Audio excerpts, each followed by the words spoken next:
2014 മോഡി സർക്കാർ ഒരു ഇലക്ഷൻ നേരിട്ടപ്പോൾ അവിടെ ഇലക്ഷൻ മാനിഫെസ്റ്റോയിൽ പറഞ്ഞിട്ടുണ്ടായിരുന്ന ഒരു പ്രധാന കാര്യമുണ്ടായിരുന്നു.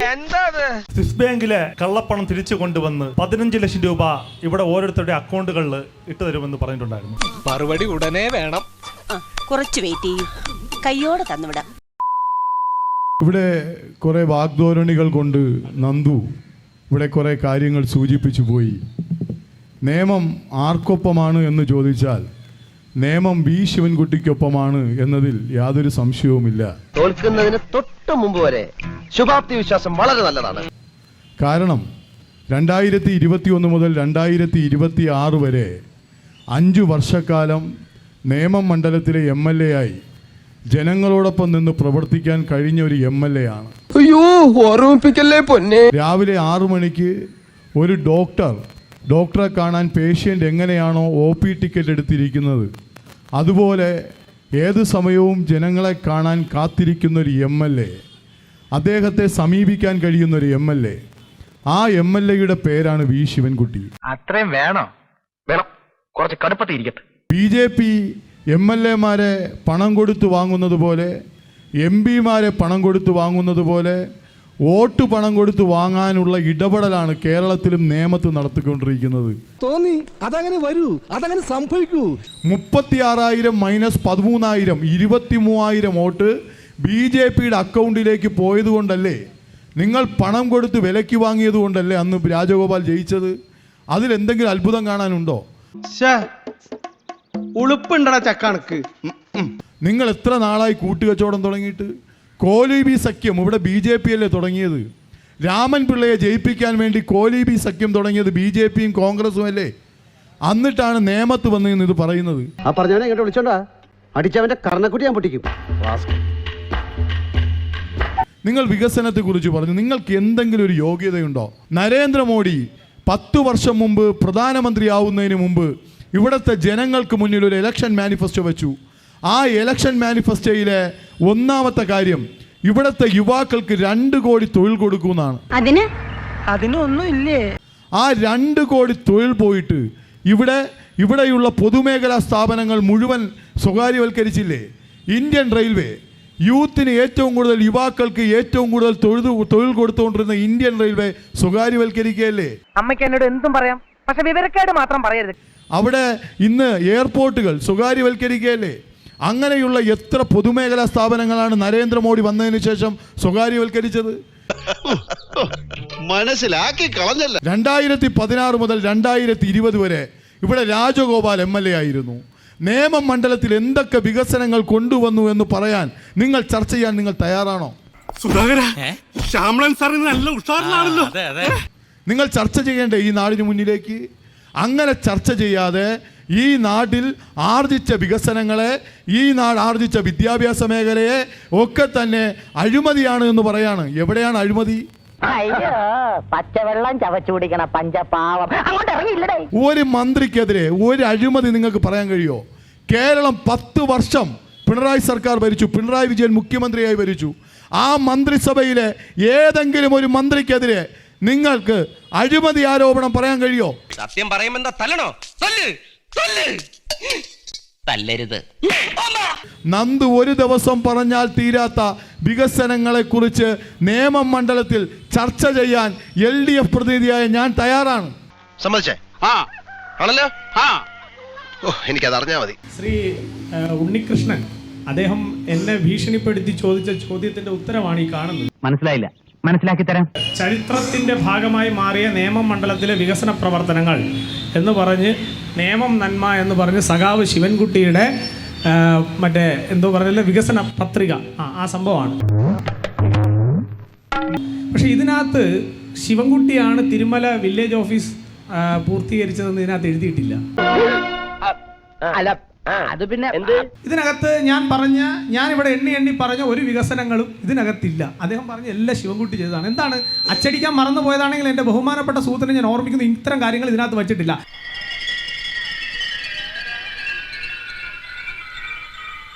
വച്ചിട്ട് നേമം ഭാഗത്ത് വില്ലേജ് ഓഫീസ് ഞാനാണ് ചെയ്തതെന്ന് പറഞ്ഞ് നേമത്തോട്ടൊന്ന് പോകണം. ചൂലിൻ്റെ മൂടിൻ്റെ സുഖം അറിഞ്ഞിട്ടില്ലല്ലോ, അതറിഞ്ഞു തരും. അദ്ദേഹം ഒരു തേങ്ങ എടുത്ത് ഉടയ്ക്കുന്ന കാര്യം പറഞ്ഞില്ലേ എന്നെ കുറിച്ച്, ആ തേങ്ങ ഏതാണെന്ന് ഞാൻ പറഞ്ഞുതരാം. അതായത് കരമന ആഴാങ്കാൽ അത്യാധുനിക സൗകര്യങ്ങളോട് കൂടി വാക്ക് വേ 16 കോടി. ദൈവമേ, മൂർഖനെയാണല്ലോ ചവിട്ടിയത്. താങ്കൾ അതിനടുത്ത് താമസിക്കുന്നവരാണ്, നമുക്ക് പരിചയമുള്ള ആളുകളാണ്, ചേട്ടനും ഒക്കെ അറിയാം. അവിടെ എഴുതി വെച്ചിട്ടില്ലേ സ്മാർട്ട് സിറ്റി? എഴുതി വെച്ചിട്ടുണ്ടോ? അപ്പൊ സ്മാർട്ട് സിറ്റി എന്ന് അവിടെ എഴുതി വെച്ചിട്ടുണ്ടെങ്കിൽ അതിന്റെ അർത്ഥം നരേന്ദ്രമോദിയുടെ ഗവൺമെന്റ് കേരളത്തിലെ നഗരസഭ, തലസ്ഥാന നഗരസഭയ്ക്ക് ഈ പറയുന്ന അടിസ്ഥാന സൗകര്യങ്ങൾ വികസനപ്പെടുത്തുന്നതിന് വേണ്ടി കൊടുത്ത ഫണ്ടിന്റെ തുക എങ്ങനെയാണ് പൊതുവിദ്യാഭ്യാസ വകുപ്പ് മന്ത്രിയുടെ ഫണ്ടായിട്ട് ചരിത്രമായിട്ട് എഴുതി വെക്കുന്നത്? ഒന്നാമത്തെ ചോദ്യം. അപ്പൊ തേങ്ങ ആരാണ് എടുത്ത് അടിച്ചതെന്ന് മനസ്സിലായല്ലോ. ഇനി ഒരെണ്ണം കൂടി കാണിക്കാം. അതിനേക്കാൾ നല്ലത് എന്റെ ശവം എടുക്കണതല്ലേ? അതായത് കരമന മുതൽ പ്രാവുച്ചമ്പലം വരെ ദേശീയപാതയുടെ മിഡിയനുകളിൽ സൗന്ദര്യവൽക്കരണവും തെരുവിളക്കൽ സ്ഥാപിക്കലും 5 കോടി രൂപ.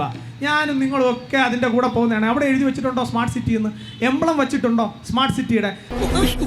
ഈശ്വര, ഓരോന്നോരോന്നെ പുറത്തേക്ക് വന്നോണ്ടിരിക്കുകയാണല്ലോ. അപ്പോ ആരാണ് വല്ലവന്റെ തേങ്ങ എടുത്ത് അടിക്കുന്നതെന്ന് നേമത്തെ ജനങ്ങൾക്ക് ഇത് തന്നെ വായിച്ചാൽ മനസ്സിലാവും. ഞാൻ ഇനി കൂടുതലൊന്നും പറയണ്ട. ഇനി രണ്ടാമത്തെ കാര്യം, സംഘി യൂണിവേഴ്സിറ്റി നല്ല ഇദ്ദേഹം പഠിച്ചതെന്ന് പറഞ്ഞു. സംഘി യൂണിവേഴ്സിറ്റിയിൽ എന്തായാലും ഇദ്ദേഹത്തെ പഠിപ്പിക്കാൻ ഞങ്ങൾ പ്ലാൻ ചെയ്തിട്ടില്ല. ആർഷോ ഏത് സംഘി യൂണിവേഴ്സിറ്റിയിൽ പഠിച്ചുകൊണ്ടാണ് ഒരേ സമയത്ത് 3-4 ഡിഗ്രിക്ക് പഠിക്കാൻ പറ്റിയത്? അതെന്തിനാടാ പന്നി ഇപ്പൊ പറഞ്ഞതല്ല, പിന്നീട് വരെ അവസരം കിട്ടിയില്ല. ഇവരൊന്നും സംഘി യൂണിവേഴ്സിറ്റി പഠിക്കില്ല.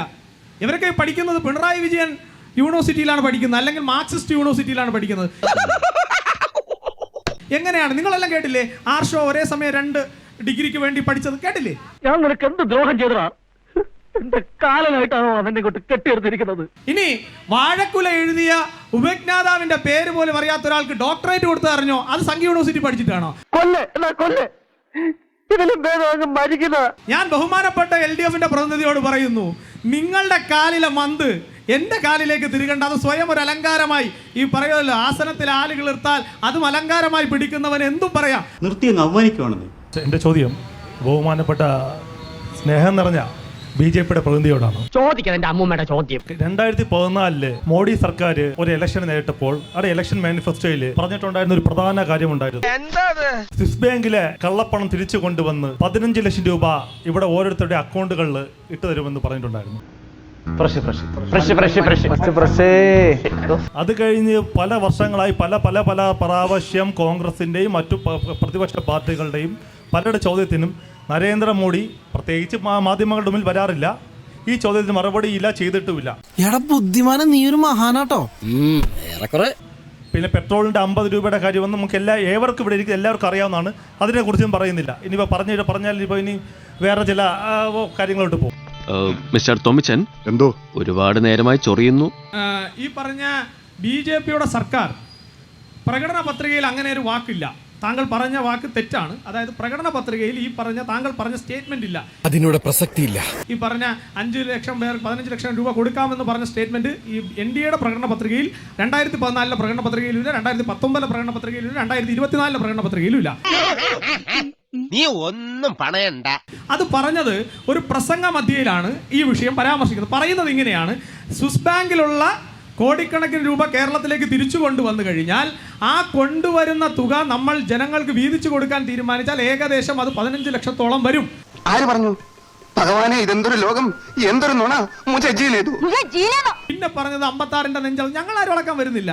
പക്ഷേ ഇന്ത്യ മഹാരാജ്യത്തിനകത്ത് കടന്നു കയറി ഇന്ത്യൻ സൈനികരുടെ കഴുത്തു കണ്ണിച്ചുകൊണ്ട് പോകുമ്പോൾ രാജ്യത്തിന്റെ പ്രതിരോധ മന്ത്രിയായിരുന്ന AK ആന്റണി പറയുകയാണ് അത് പാകിസ്ഥാൻ തീവ്രവാദികളല്ല ചെയ്തതെന്ന് പറഞ്ഞ് തീവ്രവാദികളെ ന്യായീകരിക്കുന്ന നിലയിലേക്കൊന്നും ഇന്ത്യൻ പാർലമെന്റിൽ ഒരു 56-കാരന്റെയും ശബ്ദം പൊങ്ങിയിട്ടില്ല.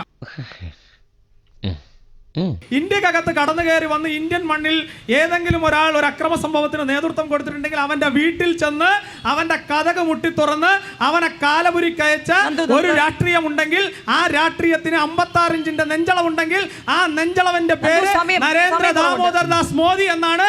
ആ പാർട്ടിയുടെ പേര് ഭാരതീയ ജനതാ പാർട്ടി എന്നാണ്. പക്ഷേ നിങ്ങളുടെ 56 ഇഞ്ചിന്റെ നേതാവ് അപ്പോഴും ചോദിക്കും സൈന്യം പോയിട്ടുണ്ടെങ്കിൽ നിങ്ങൾക്ക് ഈ പറഞ്ഞ തെളിവുണ്ടോ? എയർ മാർഷൽ പറയുന്നതല്ല, പാകിസ്ഥാന്റെ പ്രധാനമന്ത്രി പോലും ചോദിക്കാത്ത ചോദ്യം ചോദിക്കുന്ന കോൺഗ്രസ്സുകാരനോട് എനിക്കറിയാം കിട്ടിയ മുതലും പലിശ ചേർത്ത് കിട്ടി. ആരും കണ്ടില്ല. വാ.